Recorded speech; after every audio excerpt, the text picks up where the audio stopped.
Hello everyone, welcome back to my channel. आज के इस वीडियो में हम क्लास 6 के हिंदी के लेसन 4 के क्वेश्चन को सॉल्व करेंगे। तो इस लेसन का नेम है हॉकी का जादूगर। तो आप लोग जो है इस अध्याय को खुद से पढ़ लीजिएगा, क्योंकि मैं आप लोगों को पढ़ के बताऊंगी तो टाइम जो है वो ज़्यादा वेस्ट होगा। तो मैं आप लोगों को ओनली क्वेश्चन आंसर इसका बताऊँगी। तो देखिए, पार्ट से में दिया गया है। क्वेश्चन नंबर 1 है, ध्यानचंद किस खेल से संबंध रखते हैं? तो इसका आंसर हो जाएगा ध्यानचंद का संबंध हॉकी खेल से है। मतलब ध्यानचंद जो है वो हॉकी से संबंधित है, हॉकी खेल से। तो आप लोग जो है इस अध्याय को जरूर पढ़िएगा, तभी आप लोग इसका क्वेश्चन को सॉल्व कीजिएगा। क्वेश्चन नंबर 2 है, दूसरी टीम के खिलाड़ी ने ध्यानचंद को हॉकी स्टिक मारी, इसका बदला उन्होंने किस प्रकार लिया? इसका आंसर हो जाएगा दूसरी टीम के खिलाड़ी ने ध्यानचंद को हॉकी स्टिक मारी, इसका बदला उन्होंने विपक्षी टीम को हराकर लिया। क्वेश्चन नंबर 3 है, ध्यानचंद ने अपनी सफलता का राज क्या बताया है? इसका आंसर हो जाएगा ध्यानचंद ने अपनी सफलता का राज बताते हुए कहा कि मेरे पास सफलता का कोई गुरु मंत्र तो है नहीं, लगन, साधना और खेल भावना ही सफलता के सबसे बड़े मंत्र है। क्वेश्चन नंबर 4 है, दोस्त खेल में इतना गुस्सा अच्छा नहीं, ऐसा ध्यानचंद ने क्यों कहा? तो इसका आंसर हो जाएगा चोट खाकर दोबारा मैदान में लौटने के बाद ध्यानचंद ने एक के बाद एक 6 गोल कर दिए। खेल खत्म होने के बाद ध्यानचंद ने उस खिलाड़ी की पीठ थपथपाई और कहा, दोस्त खेल में इतना गुस्सा अच्छा नहीं, मैंने तो अपना बदला ले लिया। अगर तुम मुझे हॉकी नहीं मारते तो शायद मैं तुम्हें 2 ही गोल से हराता। वह खिलाड़ी यह सुनकर बहुत शर्मिंदा हुआ। क्वेश्चन नंबर 5 है, ध्यानचंद को कब से हॉकी का जादूगर कहा जाने लगा? इसका आंसर हो जाएगा 1936 में बर्लिन ओलंपिक में ध्यानचंद को कप्तान बनाया गया। उस समय वे सेना में लॉन्स नायक थे। बर्लिन ओलंपिक में लोग उनके हॉकी खेलने के ढंग से इतने प्रभावित हुए कि उन्होंने ध्यानचंद को हॉकी का जादूगर कहना शुरू कर दिया। अब दिया गया है इसमें क्वेश्चन आंसर दिया गया है पार्ट से, मतलब आपको बुक से ही दिया गया है। तो इसमें आपको क्या कह रहा है, अगर ध्यानचंद हॉकी नहीं खेलते तो वे क्या कर रहे होते?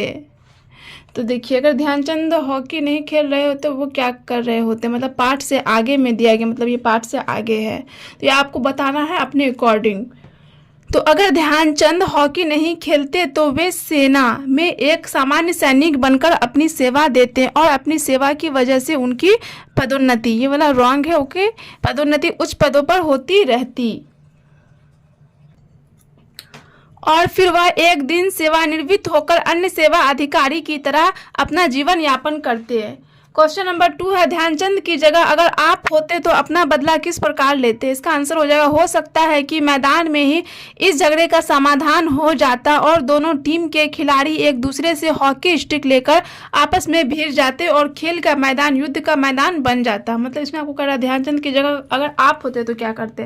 तो ये भी हो सकता है कि हम लोग क्या करते, लड़ाई कर लेते, खेल का मैदान जो है वो युद्ध का मैदान बनकर रह जाता। क्वेश्चन नंबर 3 है, खेलते समय नोक-झोंक क्यों हो जाते हैं? इसका आंसर हो जाएगा, खेलते समय नोक-झोंक अक्सर खेल भावना के विपरीत जाने से होता है। खिलाड़ी अपने आप को विजेता बनाने की होड़ में आपस में एक दूसरे से भिड़ जाते हैं और झगड़कर अपनी श्रेष्ठता तय करना चाहते हैं। क्वेश्चन नंबर 4 है, विजेता बनने के लिए मनुष्य में क्या क्या गुण होने चाहिए? इसका आंसर हो जाएगा, विजेता बनने के लिए मनुष्य में साहस, लगन, साधना और खेल भावना का गुण होना चाहिए। अब देखिए, व्याकरण में दिया गया है, थोड़ी देर बाद मैं पट्टी बांधकर फिर मैदान में आ पहुंचा। आते ही मैंने उस खिलाड़ी की पीठ पर हाथ रखकर कहा, तुम चिंता मत करो, इसका बदला मैं जरूर लूंगा। मेरे इतना कहते ही वह खिलाड़ी घबरा गया। ऊपर के वाक्य में मैंने, उस, तुम, इसका, मेरे, इतना, वह आदि शब्द संज्ञा की जगह आए हैं। ऐसे शब्द सर्वनाम कहलाते हैं। संज्ञा के स्थान पर प्रयोग किए जाने वाले शब्द सर्वनाम कहलाते हैं। जो शब्द संज्ञा के स्थान पर प्रयोग किए जाते हैं उसको क्या कहते हैं हम लोग? सर्वनाम कहते हैं। जैसे यहाँ देखिए, यह क्या है, मैंने, तो ये कौन बोला? ये ध्यानचंद बोल रहा है। मतलब मैंने उस खिलाड़ी की पीठ थपथपाई, पीठ पर हाथ रखकर कहा, तुम चिंता मत करो, मतलब वो खिलाड़ी का नाम नहीं ले रहा, उसको क्या बोला, तुम बोल रहा। तो ये सब क्या हुआ, सर्वनाम हुआ। यहाँ दिया गया सर्वनाम के निम्नांकित 6 भेद हैं। पहला है पुरुषवाचक सर्वनाम, जो शब्द बोलने वाले के लिए, सुनने वाले के लिए या किसी अन्य के लिए प्रयोग किए जाते हैं पुरुषवाचक सर्वनाम कहलाते हैं। जैसे मैं, तुम हुआ। जैसे मैं बोल रहा हूँ, तुमको बोल रहा हूँ, किसी और के बारे में बात कर रहा हूँ, तो वो वह हो गया। तो इसको हम लोग क्या कहते हैं? पुरुषवाचक सर्वनाम कहते हैं। कौन है? निश्चयवाचक सर्वनाम। जिन शब्दों का प्रयोग किसी व्यक्ति या वस्तु की और संकेत के लिए किए जाएं वे निश्चयवाचक सर्वनाम कहलाते हैं। जैसे उस, इसका, इतना। जैसे उस लड़का को बता दो, ये किसका है, इसका है। ऐसे हम लोग क्या करते हैं? ऐसे फिंगर दिखा के मतलब कहते हैं, संकेत के द्वारा कहते हैं, उसको हम लोग क्या कहते हैं? निश्चयवाचक सर्वनाम। गौ में है अनिश्चयवाचक सर्वनाम। जिन शब्दों के प्रयोग से किसी निश्चित व्यक्ति या वस्तु का बोध नहीं होता वे अनिश्चयवाचक सर्वनाम कहलाते हैं। जैसे कोई, कुछ, मतलब कोई आया, कुछ दो। तो हम लोगों को पता नहीं ना चलेगा कौन आया, क्या मांग रहा है, तो इसको हम लोग क्या कहते हैं? अनिश्चयवाचक सर्वनाम कहते हैं। घ है प्रश्नवाचक सर्वनाम। प्रश्न करने के लिए जिन सर्वनाम शब्दों के प्रयोग किए जाते हैं वे प्रश्नवाचक सर्वनाम कहलाते हैं। जैसे कौन, क्या, कौन आ रहा है, आपको क्या चाहिए, हम लोग कुछ पूछते हैं, किसी से प्रश्न करते हैं, तो उसको हम लोग क्या कहते हैं? प्रश्नवाचक सर्वनाम कहते हैं। नेक्स्ट है संबंधवाचक सर्वनाम। जिन शब्दों से किसी व्यक्ति, वस्तु या घटना का संबंध जोड़ा जाता है वे संबंधवाचक सर्वनाम कहलाते हैं। जैसे जो, से, जिसने, जैसा, तैसा। मतलब जिससे हम किसी संबंध जोड़ते हैं उसको क्या कहते हैं? संबंधवाचक सर्वनाम कहते हैं। तो आपको अगर सर्वनाम डिटेल में अच्छे से पढ़ना है तो आप कमेंट में बताइएगा, मैं आप लोगों को बता दूंगी। नेक्स्ट निजवाचक सर्वनाम। जिन शब्दों का प्रयोग कर्ता अपने लिए करता है वे निजवाचक सर्वनाम कहलाते हैं। जैसे अपना, स्वयं, आप ही, मतलब यह मेरा अपना घर है, मैं स्वयं। तो ये सब क्या हो गया? निजवाचक सर्वनाम में हो गया। तो यहाँ पे आपको क्या करना है? फिल करना है सर्वनाम के भेद को। तो यहाँ पे हम लोग पढ़ लेते हैं।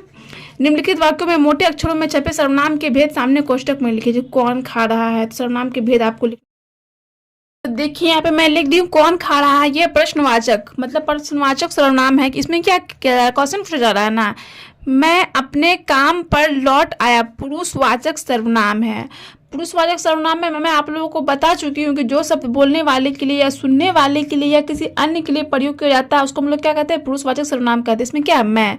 तो मैं किस में आता है? पुरुषवाचक सर्वनाम में। मतलब मैं जो है वो किस में आता है? मोटे अक्षरों में। इसमें क्या है? कौन होगा मोटे अक्षरों में? मैं होगा। तो ये सब क्या है? मैं जो है वो हो जाए पुरुषवाचक। और यही मेरा घर है, ये निश्चयवाचक, मतलब निश्चित है कि यही मेरा घर है। हम लोग संकेत दे के भी बता सकते हैं कि यही मेरा घर है। नेक्स्ट देखिए, जैसी करनी वैसी भरनी। तो ये जो आपको मोटे अक्षरों में है तो ये हो जाएगा संबंधवाचक। मतलब जैसी करनी वैसी भरनी। ये क्या? संबंध जोड़ने के लिए क्या जा रहा है? मतलब इसका और इसका क्या किया जा रहा है? संबंध जोड़ा जा रहा है। नेक्स्ट, मैं स्वयं चला जाऊंगा। तो यहाँ पे देखिए, यहाँ पे जो मोटे अक्षरों में है वो है स्वयं। आप लोग बुक में देखिएगा स्वयं जो है मोटे अक्षरों में है। तो ये हो जाएगा निजवाचक सर्वनाम। मतलब निजवाचक सर्वनाम किसको कहते हैं? जिन शब्दों का प्रयोग करता अपने लिए करता। बोला मैं स्वयं, मतलब मैं खुद से चला जाऊंगा, तो वो क्या हो जाएगा? निजवाचक सर्वनाम। कुछ तो क्या करो, ये अनिश्चयवाचक सर्वनाम है। मतलब कुछ जो है ये क्या है? ये मतलब निश्चित नहीं है। ओके, ये निश्चित नहीं, मतलब जिन शब्दों के प्रयोग से किसी निश्चित व्यक्ति या वस्तु का बोध नहीं होता है उसको हम लोग अनिश्चयवाचक सर्वनाम। कुछ तो क्या करो, इसमें तो बता नहीं रहा कि आप कौन काम करो, कुछ तो क्या करो। तो ये क्या हो जाएगा? अनिश्चयवाचक सर्वनाम हो जाएगा। तो आप अपने बुक में देख लीजिएगा, ये सब जो है मोटे अक्षरों में लिखा हुआ। कौन, मैं, यही, जैसी, स्वयं, कुछ। देखिए नेक्स्ट दिया गया आपको वाक्य बनाने के लिए। इन शब्दों से वाक्य बनाइए। धक्का मुक्की। तो वाक्य जो है वो आप अपने अकॉर्डिंग भी बना सकते हैं। बस में चढ़ते समय धक्का मुक्की होती है।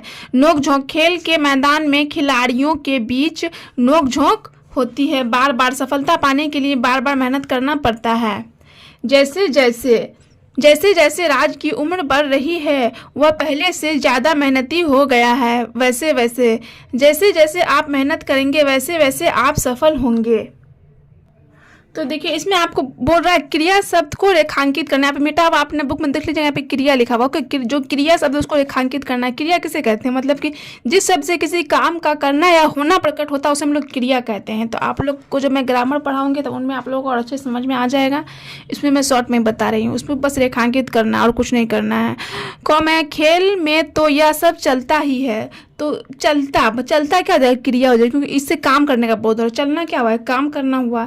मैं पंजाब रेजिमेंट की ओर से खेला करता था।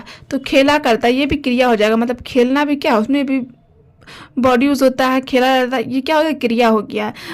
बाद में हम झांसी आकर बस गए। तो बस गए, चल के आके बसे हैं ना, तो ये भी क्या हो? क्रिया हो गया। वह बार बार मुझे हॉकी खेलने के लिए कहते। कहना भी एक क्रिया हो गया। बर्लिन ओलंपिक में हमें स्वर्ण पदक मिला। तो मिला, किसी को कुछ देना, ये भी क्या हो गया, क्रिया होगी। ये सब क्या हो गया, क्रिया। देखिए नेक्स्ट है, नीचे लिखे शब्दों को क्रम में सजाकर वाक्य बनाए। इसको क्रम में सजाकर लिखना, जैसे नौसिखिया, उस समय, डस में दिया गया है मैं एक था खिलाड़ी, तो इसको क्रम में आपको सजा के लिखना है। मैं उस समय एक नौसिखिया खिलाड़ी था। जब आप बुक पढ़िएगा तो आप बहुत ही आसानी से बना लीजिएगा ये सब। आता हो गया खेल में मेरे गया निखार, तो मेरे खेल में निखार आता गया, मतलब इसको आपको सही करके लिखना है, सजा कर लिखना है। शर्मिंदा वह बड़ा हुआ सचमुच खिलाड़ी, तो इसको वह खिलाड़ी सचमुच बड़ा शर्मिंदा हुआ। नेक्स्ट है ले जाया, मैदान से बाहर मुझे गया, तो मुझे मैदान से बाहर ले जाया गया। तो आई होप कि आपको वीडियो पसंद आया होगा, और आपको जो भी प्रॉब्लम है तो आप कमेंट में बता सकते हैं। वीडियो देखने के लिए थैंक यू सो मच।